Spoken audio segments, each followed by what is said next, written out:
The Samsung Galaxy Note 8 has been on the market for about 2 weeks now, and Samsung has made a comeback here with their Note series. But is this the best Note ever made? Is it the best phone on the planet right now? Let's find out in my Galaxy Note 8 review. All you need to know coming up right now. Let's go.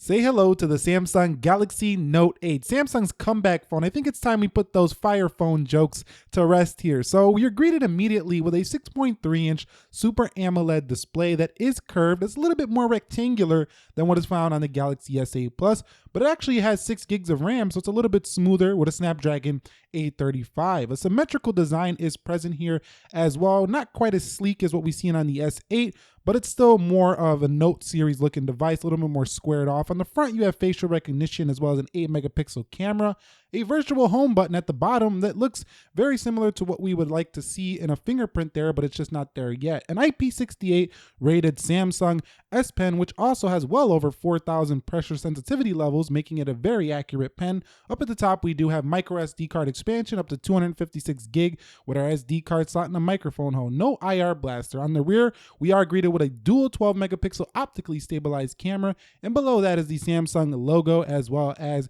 the Galaxy Note 8 moniker. On the left, we do have the Bixby button, which has been annoying from time to time, as well as the volume rockers.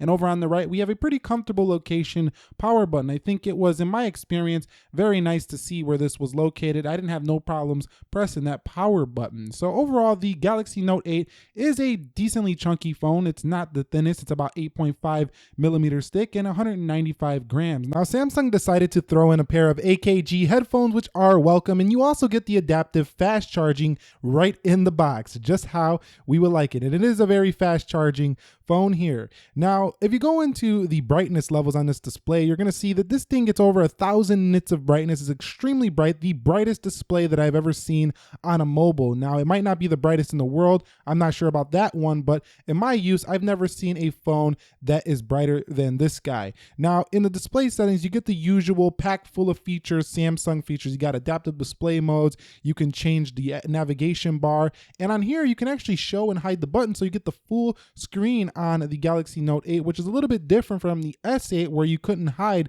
the navigation bar in every application. Now, in terms of its sharpness, it's over 500 pixels per inch, so it's very sharp and very good on the viewing angles as well. So what about performance with that 6 gigs of RAM? How has it performed for me over the past 2 weeks? And I could tell you it's been the best performing Samsung device I have ever laid my hands upon, and it's even quicker and more refined than what I had on the S8 Plus. I have seen no twitch, no lag, and this is how it should be done. So if you're looking for performance, it's going to be really good here on the Samsung 8.5 experience version that's included in the box, along with Android 7.1.1 Nougat. Now, Samsung decided to throw in some nice new software features, including the App Pair. So App Pair allows you to put 2 multitasking windows side by side and kind of keeps it in memory so you don't have to keep doing it over and over again. That's a very productive feature, and I found myself using it actually quite a bit. So let's take it into the S Pen, and you could see that you do have live message here, translating languages with the S Pen,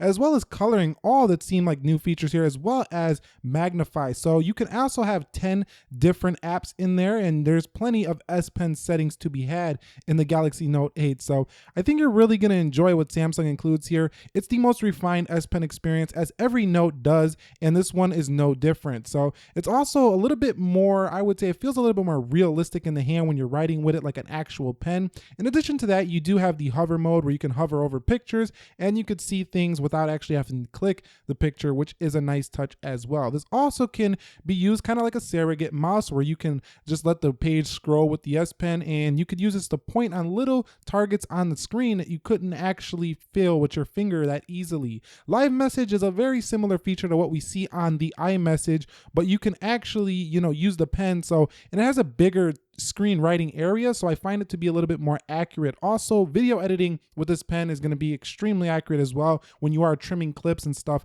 like that. So this is a very advanced tool and should not be overlooked if you are looking at the Galaxy Note 8. And you get the usual included settings that Samsung throws in as many features as possible in this phone.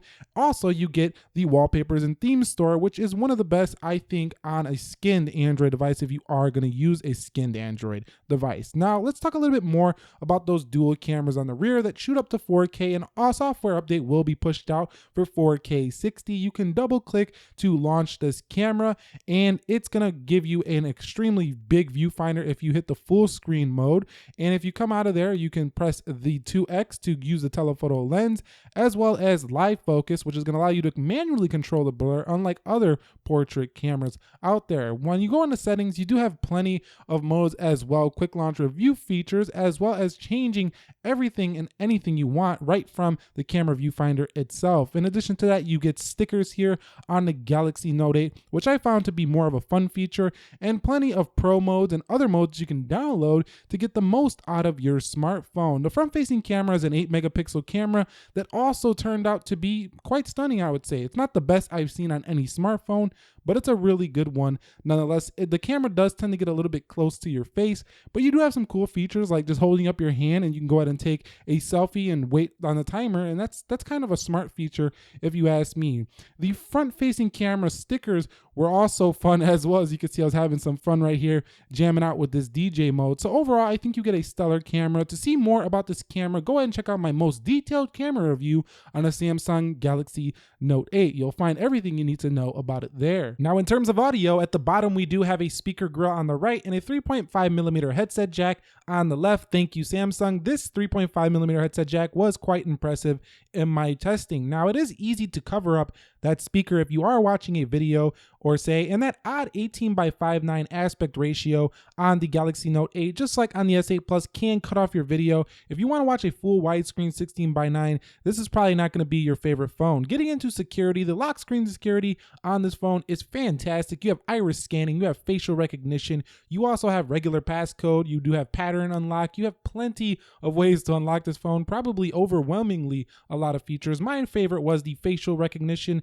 aka what Apple's going to do with the iPhone 10 on Face ID, already here on the Note 8. Secure folder is also another awesome feature that's located within the Note 8, where you can secure your pictures, your notes, and your apps all directly on your phone. And battery life is a concern that I think many people have had with the Note 8, seeing that it goes down over the S8 Plus, and I do find the battery life to be slightly better actually than the S8 Plus in my testing, and super fast charging. So that's my experience with the Galaxy Note 8. But you might be asking yourself, Nick, what is your direct answer? Should I buy it? Is it worth $1,000? And I think probably yeah, because of everything it is giving you here. Now, the reason it's $1,000 is because those same profit margins, they have to increase the price with the build of materials going up. So the Galaxy Note 8 to me does offer enough to justify its price tag. It's right in line with a 256 gig iPhone 8. Thumbs up if you enjoyed this video. This is all you need to know on the Galaxy Note 8. Be sure to be well. Nick here, helping you to master your technology, and peace.